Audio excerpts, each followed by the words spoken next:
இதுக்கு மேல இங்க நின்னு நம்ம அசிங்கப்பட வேணாம் என்று முடிவெடுத்து விட்டு அவள் சொன்னது போல சர்வன்ட்ஸ் தங்கும் இடத்திற்கு வந்தான்.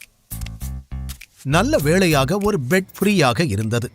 அட்லீஸ்ட் இதாவது கிடைச்சதே என்று நிம்மதியானவன் அடுத்த நிமிடம் அதில் படுத்து தூங்கியே விட்டான். எந்த இடத்தில் தூங்குகிறோம் என்பதெல்லாம் அவனுக்கு கவலையே இல்லை. புதிதாக தனக்கு ஒரு குடும்பம் கிடைத்துவிட்டது என்ற எண்ணமே அவனுக்கு பெரும் நிம்மதியை கொடுத்தது. அடுத்த நாள் காலை எழுந்து சீக்கிரமாக ரெடியாகி விக்ரமனின் ஆபீஸுக்கு வந்த சர்வா முதலில் அங்கு பார்த்தது தீரஜைதான். போயும் இவன் மூஞ்சிலியா முழிக்கணும் என்று சர்வா கடுப்பாக, இவன் எங்க இங்க வந்தான் என்று எரிச்சலோடு அவனை பார்த்தான் தீரஜ். பிறகு செக்யூரிட்டியிடம், அங்க ஒருத்த வரான் அல்ல, அவனை அங்கேயே ஸ்டாப் பண்ணு, உள்ள விடாத, அப்படி விட்டா உன் வேலைதான் போகும் என்று கூறி அனுப்பி வைக்க அந்த செக்யூரிட்டியும் உள்ளே நுழைய வந்த சர்வாவை உடனே தடுத்து, ஏய், இங்கெல்லாம் வரக்கூடாது, வெளியே போ என்று கோபமாக கூறினான். இது எல்லாம் தீரஜ் ஏற்பாடு என்று புரிந்து கொண்ட சர்வா ஒரு பெருமூச்சுடன், ஹலோ, எதுக்காக இப்ப என்ன வெளியே போக சொல்றீங்க? நான் இங்க விக்ரமன் சாரை பார்க்க வந்திருக்கேன் என்று கூற செக்யூரிட்டி பதில் சொல்லும் முன், என்ன சர்வா, என்னமோ விக்ரமன் சார் உனக்கு கீழே வேலை பார்க்கிற அசிஸ்டன்ட் மாதிரி திமிரா பேசிக்கிட்டு இருக்க? முதல்ல உன்னோட ஸ்டேட்டஸ் என்னங்கிறத புரிஞ்சுக்கோ. இந்த கம்பெனிக்கே ஓனர் மாதிரி துள்ளக்கூடாது. ஏதோ தங்கச்சி புருஷனா போயிட்டியேன்னு அக்கறையில சொல்றேன். முதல்ல கிளம்பு என்று வேண்டுமென்றே சர்வாவை மட்டம் தட்டும் எண்ணத்தில் கூறினான் தீரஜ். உங்க அக்கறை சக்கரை எல்லாம் எனக்கு ஒன்றும் தேவையில்லை, உங்க வேலையை மட்டும் பாருங்க என்று முகத்தில் அடித்தது போல சொன்ன சர்வா செக்யூரிட்டியிடம், இப்ப நான் உள்ள போகணும், விடுவீங்களா மாட்டீங்களா என்றான் அதே கோபத்தோடு. அதான் விட முடியாதுன்னு சொல்லிட்டேனே என்று தெளிவாக அந்த செக்யூரிட்டி சொன்ன நேரம், நீங்க உள்ள போகலாம் என்று பின்னால் இருந்து ஒரு பெண்ணின் குரல் கேட்டது. சர்வா திரும்பி பார்க்க அவள் செக்யூரிட்டியை முறைத்தாள். வெள்ளை ஷர்ட் மற்றும் கருப்பு ஸ்கர்ட்டில் அவள் மிகவும் அழகாக இருந்தாள். தீரஜ் அந்த பெண்ணிடம் ஏதோ சொல்ல வர சட்டென கை நீட்டி அவனை பேச விடாமல் ஸ்டாப் செய்தவள், நீங்க எதுவும் சொல்ல வேண்டாம், இவரு விக்ரமன் சாரோட கெஸ்ட், நான் பாத்துக்கிறேன். மிஸ்டர் சர்வா, நீங்க என் கூட வாங்க என்று கூறி சர்வாவை தன் கேபினுக்கு அழைத்துச் சென்றாள். பல்பு வாங்கிக் கொண்டு காதில் புகை வந்தபடி நின்றான் தீரஜ். அன்று பார்ட்டியிலும் சரி, இன்று ஆபீஸிலும் சரி, ஒரு சாதாரண டிரைவரின் மகனுக்கு இவ்வளவு மரியாதையை ஏன் விக்ரமன் கொடுக்கிறார் என்று நினைக்கும் போது தீரஜுக்கு வயிறெறிந்தது. இருவரும் சேர்ந்து 2வது மாடியிலிருந்த ஒரு கேபினிற்கு வந்தனர். ஒரு ஃபைலை சர்வாவிடம் அவள் கொடுத்தாள். அதில் 9 விதமான வேலைகளின் பெயர் எழுதியிருந்தது. அதை பார்த்து கொண்டே, உங்க பேர் என்ன என்று கேட்டான் சர்வா. கீர்த்தனா என்று ஒரே வார்த்தையில் கூறினாள் அவள். ஓகே கீர்த்தனா, இதுல சில ஜாப் பக்கத்துல ஸ்டார் போட்டிருக்கே, அப்படின்னா என்ன அர்த்தம் என்று அவன் கேட்க, அதுல எல்லாம் ஆல்ரெடி ஆள் இருக்காங்கன்னு அர்த்தம். ஸ்டார் இல்லாததை மட்டும் நீங்க பாருங்க, அதுல உங்களுக்கு எந்த ரோல் வேணும்னு சொல்லுங்க, நான் ரெடி பண்றேன் என்று பொறுமையாக விளக்கம் சொன்னாள். அப்படியா என்று கேட்டுக்கொண்ட சர்வா அதிலிருந்த மேனேஜர் ரோலை செலக்ட் செய்து கொண்டான். அதை கவனித்துக் கொண்டிருந்த கீர்த்தனாவுக்கு ஆச்சரியமும் அதே நேரம் சர்வா மீது நல்ல அபிப்பிராயமும் வரவில்லை. சர்வா என்ன சொல்றானோ அதை ப்ராப்பரா பண்ணி கொடுக்கணும் என்று அவளது பாஸ் விக்ரமன் ஏற்கனவே ஆர்டர் போட்டிருக்க கீர்த்தனாவிற்கு வேறு வழி இல்லை.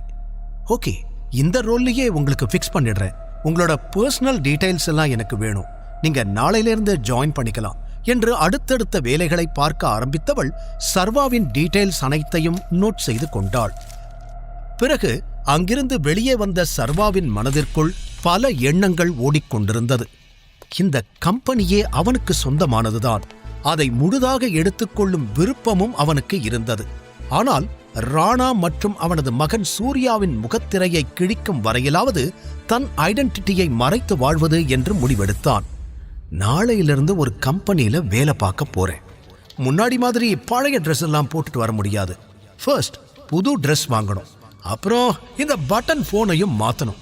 ஒழுங்காவே வேலை செய்ய மாட்டேங்குது, வேற என்னெல்லாம் பண்ணணும் என்று தனக்குள்ளேயே பேசிக் கொண்டிருந்தவனுக்கு இப்போது வேதிகாவின் பெற்றோர்களை சமாளிக்க இந்த வேலை மிகவும் முக்கியமாக தோன்றியது.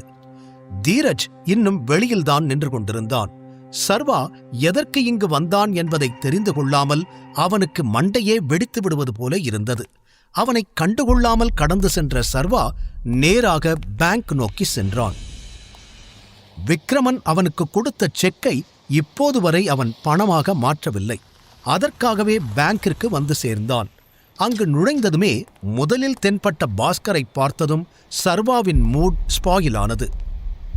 பாஸ்கர் ஆகாஷின் நண்பன். சர்வாவின் வறுமையை குத்திக்காட்டி ஏதாவது பேசியபடி இருக்கும் ஒரு சீப் கேரக்டர். சர்வாவை பார்த்ததும் பாஸ்கர் நக்கலாய், பாருடா, பெரிய பெரிய ஆளெல்லாம் பேங்குக்கு வந்திருக்காங்க என்று சிரிக்க, சர்வா அவனை கண்டுகொள்ளாமல் வந்த வேலையில் குறியாக இருந்தான். பாஸ்கரும் பெரிய பணக்காரன் கிடையாது. ஜஸ்ட் அப்பர் மிடில் கிளாஸை சேர்ந்தவன்தான். இருப்பினும் தன்னை பணக்காரன் போல் காட்டிக்கொள்வதற்காக காஸ்ட்லியான உடைகளை மட்டுமே அணிவான். இதற்கு முன்பு பல முறை சர்வா ஃபுட் டெலிவரி செய்வதற்கு அங்கு சென்றிருந்தாலும் முதல் முறையாக பணம் எடுப்பதற்காக பாஸ்கரிடம் சென்றவன், நான் மணி வித்ட்ரா பண்ணணும் என்று கூறியபடி செக்கை காட்ட பாஸ்கரன் அதை நம்ப முடியாமல் பார்த்தான். பெரிய அமௌண்ட்டை மட்டும்தான் செக்கை வச்சு எடுக்க முடியும் தெரியும்ல என்று கேட்க அவன் குரலே இளக்காரமாய் இருந்தது. நான் எடுக்க போற பணமும் பெரிய அமௌண்ட் தான். சோ கண்டிப்பா உன்னால கவுண்டர்ல இருந்து அதை கொடுக்க முடியாது. என்ன மேனேஜர் கிட்ட கூட்டிட்டு போ என்று சர்வாவும் கெத்தாக கூற பாஸ்கர் வெடித்து சிரிக்க ஆரம்பித்தான். உன்ன மேனேஜர் கிட்ட கூட்டி போய் ஏன் வேலை போறதுக்கா? கொடு, எவ்வளவு பெரிய அமௌண்டா இருந்தாலும் நானே கொடுக்கறேன் என்று சர்வா சுதாரிக்கும் முன்பே அவன் கையில் இருந்த செக்கை பிடுங்கி பார்த்தவன் அதில் எழுதியிருந்த 50 கோடி அமௌண்டை பார்த்து அதிர்ச்சி அடைந்தான். அடுத்த நிமிடம் முகம் மாறி வேகமாக அதை கிழித்து போட்டான். ஏய், என்ன பண்ற என்று சர்வா கோபமாய் கேட்க, பாஸ்கரோ, செக்யூரிட்டி, உடனே இவனை வந்து புடிங்க, ஃபேக் செக் கொண்டு வந்து பேங்கை ஏமாத்த பாக்குறான், நான் இப்பவே போலீஸ்க்கு கால் பண்றேன் என்று கத்த, சர்வாவோ தன்னை பிடிக்க வந்த செக்யூரிட்டிகளிடமிருந்து திமிரியபடி கிழிந்து கிடந்த செக்கை ஆத்திரமாக பார்த்தான். மரியாதையா என்ன விட சொல்லு என்று சர்வா சீறிக்கொண்டிருந்த பொழுதே திடீரென்று அந்த இடத்தில் பயங்கர ஸ்ட்ராங்கான ஒரு பெர்ஃப்யூம் வாடை அடிக்க, தொடர்ந்து அழுத்தமான காலடி சத்தத்தோடு யாரோ உள்ளே வருவது தெரிந்தது. இங்க என்ன நடக்குது என்று பழக்கப்பட்ட குரல் கேட்டதும் சர்வா திரும்பி பார்க்க அங்கு கேங்ஸ்டர் கரிகாலன் தான் நின்று கொண்டிருந்தார். சர்வாவுக்கு பிரச்சனை என்றதும் அவர் டோட்டலாய் மாறிப்போக, பாஸ்கர் பதட்டமாய், சாரி சார், இந்த சிச்சுவேஷன் நீங்க பார்க்க வேண்டியதா போயிருச்சு, இவன் ஒரு ஃப்ராடு சார், அதனாலதான் பிடிச்சு வச்சிருக்கோம் என்று சொல்ல, கரிகாலன் தன் கோபத்தை அடக்கிக் கொண்டு, அவனை விடுங்க என்று சொல்ல, அதுவரை சர்வாவை பிடித்திருந்தவர்கள் கரிகாலனுக்கு பயந்து கையை எடுத்தனர். பாஸ்கர் தயக்கமாய், இல்ல சார், இவனால உங்களுக்கு ஏதாவது பிரச்சனை என்று இழுக்க, கரிகாலன் விட்டால் பாஸ்கரை அடித்து கொன்றுவிடும் வெறியில் இருந்தார்.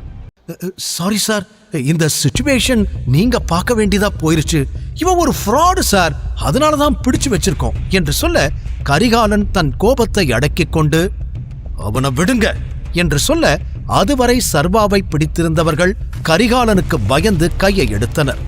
பாஸ்கர் தயக்கமாய், இல்ல சார், இவனால உங்களுக்கு ஏதாவது பிரச்சனை என்று இழுக்க, கரிகாலன் விட்டால் பாஸ்கரை அடித்து கொன்றுவிடும் வெறியில் இருந்தார். தனக்கு அவர் இவ்வளவு முக்கியத்துவம் காட்டுவது வெளியில் சந்தேகத்தை ஏற்படுத்திவிடும் என்று நினைத்த சர்வா அவருக்கு கண்ணை சிமிட்டி செய்கை செய்ய, அதை புரிந்து கொண்டு வேறு வழியில்லாமல் நார்மலாக மாறிய கரிகாலன், இது பெரிய பிரச்சனை, உன்னோட லெவலுக்கு நீ ஆக்ஷன் எடுக்க முடியாது, நானே இவனை மேனேஜர் ரூமுக்கு கூட்டிட்டு போறேன் என்று கூற, பாஸ்கர் சரிங்க சார் என்று விலகிவிட, கரிகாலனோடு மேனேஜர் ரூமுக்கு சென்றான் சர்வா. ஃபுல் ஏசி ரூமில் கம்ப்யூட்டரில் ஏதோ ஒர்க் பண்ணிக் கொண்டிருந்த மேனேஜர் திவாகர் மடார் என்று கதவை திறந்து கொண்டு திடீரென்று யாரோ வருவதை நிமிர்ந்து பார்க்க, கரிகாலனை கண்டதும் வேகமாய் சேரிலிருந்து எழுந்து, சார் நீங்களா, வரேன்னு ஒரு வார்த்தை சொல்லியிருந்தா நானே வந்து வெல்கம் பண்ணியிருப்பேனே என அவசரமாய் கேட்க, கரிகாலன் நோ இஷ்யூ என்றபடி அங்கிருந்த சோஃபாவில் அமர்ந்தவர், என்னோட வேலை விஷயமா தான் வந்தேன், ஆனா வெளியே நடந்த பிரச்சனையை பார்த்ததுக்கு அப்புறம் உங்ககிட்ட சில முக்கியமான விஷயங்களை பேசணும்னு தோணுச்சு. அண்ட் இது யாருன்னு தெரியுதா என்று சர்வாவை காட்டி கேட்டார். அவனை மேலும் கீழும் பார்த்த மேனேஜரின் கண்கள் அவனுடைய கையில் இருந்த புலி முத்திரை மோதிரத்தில் பதிய அடுத்த நிமிடம் ஆடிப்போய்விட்டார். கடவுளே, இது நம்மளோட டைகர் தானா? டைகர் திரும்பி வந்துட்டாரா என்றவர் பதற, யார் இவரு என்றான் சர்வா புரியாமல். டைகர், இவரும் நம்ம டீம்ல ஒரு ஆள்தான். அக்கவுண்ட் சம்பந்தப்பட்ட விஷயத்தையெல்லாம் இவர்தான் பாத்துக்கிறாரு என்று கரிகாலன் மேனேஜரை சர்வாவுக்கு அறிமுகப்படுத்தி வைக்க அவனுக்கு மேலும் தலை சுற்றி போனது. ஒரு நேஷனல் பேங்கின் மேனேஜர் தனக்கு கீழே இருப்பது அவனுக்கே புதுமையாக இருக்க, மேனேஜரோ அவன் காலிலே விழுந்து விட்டார். டைகர், இவ்வளவு நாள் எங்க போனீங்க? நாங்க உங்களை தேடி அலையாத இடம் இல்லை. இப்ப உங்களை பார்த்ததும் எல்லாம் மாறும்னு எனக்கு நம்பிக்கை வந்துருச்சு. உங்களுக்கு என்ன வேணாலும் சொல்லுங்க, நான் பண்ணி கொடுக்கிறேன். சொல்லுங்க டைகர், சொல்லுங்க என்றவர் பதற, சர்வா அவசரமாய், முதல்ல எந்திரிங்க, கால்ல எல்லாம் விழுந்துட்டு இருக்காதீங்க என்று சொல்ல, மேனேஜரோ கண்கள் கலங்கி போய், உங்களை பார்த்த சந்தோஷத்துல என்ன பண்றதுனே தெரியல டைகர். உங்க அப்பா ராஜன் மட்டும் அன்னைக்கு ஹெல்ப் பண்ணலேனா நான் இப்போ உயிரோடவே இருந்திருக்க மாட்டேன்.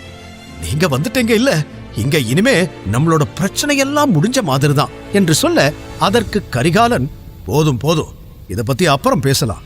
முதல்ல உனக்கு கீழே வேலை பார்க்கறவங்களுக்கு யார்கிட்ட எப்படி நடந்துக்கணும்னு கத்துக்கொடு. நான் இன்வால்வ் ஆகி கத்துக் கொடுக்க ஆரம்பிச்சா எவனும் உயிரோட மிஞ்ச முடியாது என்று மிரட்டலாக சொல்ல, மேனேஜர் என்னவோ நடந்திருக்கிறது என்று புரிந்து கொண்ட நிமிடம் கரிகாலன் வெளியில் நடந்த கூத்தை சொல்ல, மேனேஜர் கொதித்து விட்டார்.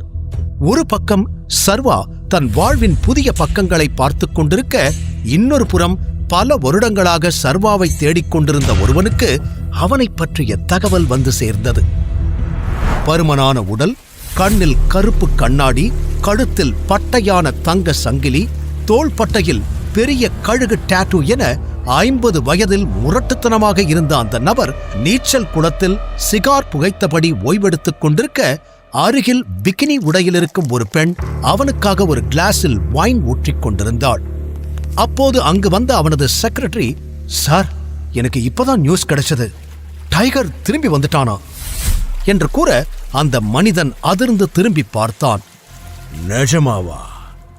இன்ஃபர்மேஷன் கரெக்டான ஒரு வாட்டி இன்னும் நல்லா செக் பண்ணிக்கோ என்று சொன்னான். எஸ் சார், 100% ஷூர், டைகர் தான் அது. நம்ம ஸ்பை கிட்ட இருந்து தான் இன்ஃபர்மேஷன் வந்திருக்கு. ஆனா இன்னும் டைகரோட ஐடென்டிட்டியை அவங்க ரிவீல் பண்ணல. சரி, அந்த புலிக்குட்டி இப்பதானே வந்திருக்கு, உடனே எதுவும் பண்ண வேண்டாம். Let him play.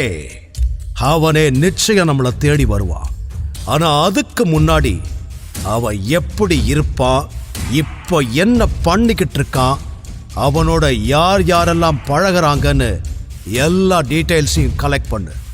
இந்நேரம் டைகரை சுத்தி ஒரு பெரிய நெட்வொர்க்கே ஃபார்ம் ஆகி இருக்கும். அதனால நிறுத்தி நிதானமா பிசுறு இல்லாம செஞ்சு முடிக்கணும் என்று அந்த மனிதன் திட்டவட்டமாக சொல்ல, சரி என்று தலையாட்டிவிட்டு அங்கிருந்து நகர்ந்தான் செக்ரட்டரி. அப்போது அந்த மனிதன் அருகில் வந்த பெண், என்னாச்சு, ரொம்ப டென்ஷனா இருக்கீங்க போல என்று அவன் தலையில் கை வைக்க, டென்ஷனா? இப்பதான் ரொம்ப சந்தோஷமாயிருக்கேன் என்று விஷமமான சிரிப்போடு கூறினான். ஏதோ டைகர்னு பேசிக்கிட்டு இருந்தீங்க, நீங்க வேட்டைக்கெல்லாம் போவீங்களா? இந்த முறை புலிய வேட்டையாட போறீங்களா என்று புரியாமல் கேட்டு வைத்தாள் அவள். அதை கேட்டு சிரித்த அந்த மனிதன், ஆமா, புலிய வேட்டையாடத்தான் போறேன். நீ மறுபடியும் இங்க வந்திருக்க கூடாது டைகர் என்றவன் சிகாரை இழுத்து வானத்தை பார்த்து புகை விட்டபடி சத்தமாக சிரிக்க ஆரம்பித்தான். பாஸ்கர் சர்வாவிடம் நடந்து கொண்டதைக் கேட்டு மேனேஜர் அதிர்ந்து போனார்.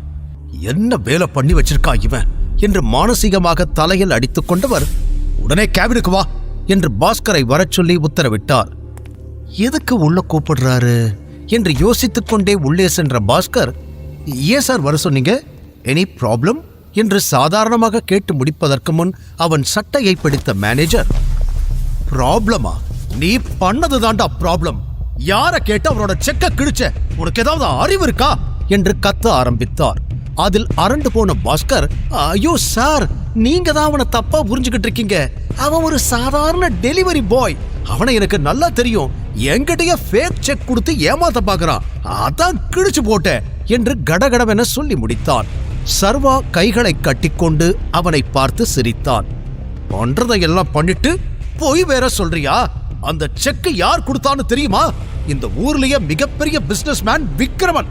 அவர் கொடுத்து விட்ட செக்கதா இப்படி அறிவுகடத்தனமா கிழிச்சு போட்டிருக்க என்று அதீத கோபத்தில் மேனேஜர் கத்த பாஸ்கருக்கு இதய துடிப்பே நின்று விட்டது. என்ன சொல்றீங்க சார் என்று நம்ப முடியாமல் கேட்டான் பாஸ்கர். நீ ரொம்ப ஈஸியா அவரோட செக்க கிழிச்சு போட்ட இல்ல. நீ இப்படி பண்ண விஷயம் மட்டும் அவருக்கு தெரிஞ்சது உன்னையும் நார் நாரா கிழிச்சு தொங்க விட்டுருவாரு என்று மேனேஜர் சொல்ல பயத்தில் எச்சில் விழுங்கினான் பாஸ்கர். சார், சாரி சார், நான் தெரியாம பண்ணிட்டேன். எப்படியாவது என்ன இதுல இருந்து காப்பாத்துங்க சார், எனக்கு பயமா இருக்கு என்று பாஸ்கர் மேனேஜரிடம் கெஞ்ச, ரொம்ப கஷ்டம். முதல்ல போய் நீ கிழிச்சு போட்ட செக்கை எடுத்துட்டு வா, அத டேப் போட்டு ஒட்டு என்று மேனேஜர் கூற, அது எப்படி சார் பாசிபிள் என தலையை சொரிந்தான் பாஸ்கர். முடியாதுன்னா உனக்கு இங்க வேலை இல்ல, இன்னைக்கே நான் உன்னை ஃபயர் பண்றேன், கிளம்பு என்று மேனேஜர் கூற, ஐயோ சார், நான் பண்றேன் சார், 1 மினிட் என்று கூறி வேகமாக காமன் ஏரியாவுக்கு ஓடி வந்து கீழே கிடந்த கிழிந்த செக்கை பொறுக்கி அள்ளினான். முழு கதையையும் கேட்டு மகிழ பாக்கெட் FM ஆப்பை டவுன்லோட் செய்யுங்கள். லிங்க் டிஸ்கிரிப்ஷனில் கொடுக்கப்பட்டுள்ளது.